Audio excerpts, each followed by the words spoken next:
એક ખાસ સૂચના છે, જો મેળ પડે તો ટ્રાય કરજો.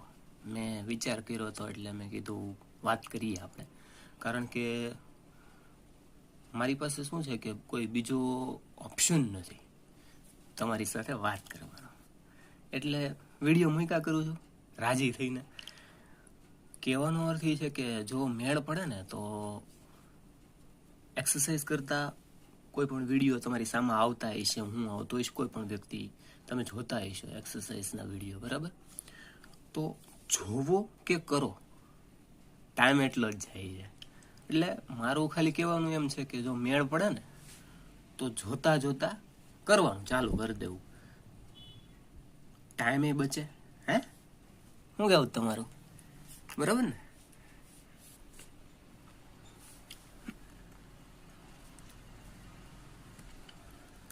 લ્યો ચાલુ કરી દઉં, એમાં કઈ વાંધો નહીં.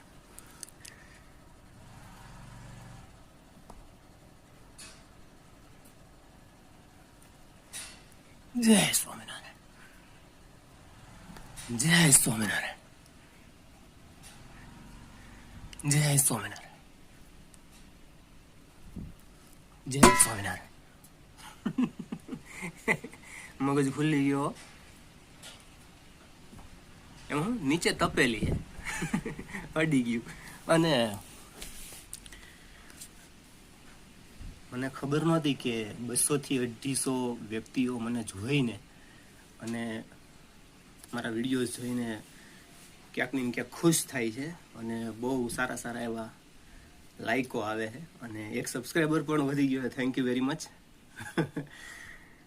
આવી જ રીતના પ્રેમ આપતા રહ્યો, ઠેકડા મારતા રહ્યો, કસરત કરતા રહ્યો, ખુશ રહ્યો, અને તમારા દેશનું નામ, આપણા ભારત દેશનું નામ રોશન કરો. બરાબર? Thank you very much. જય સ્વામિનારાયણ, જય હિન્દ.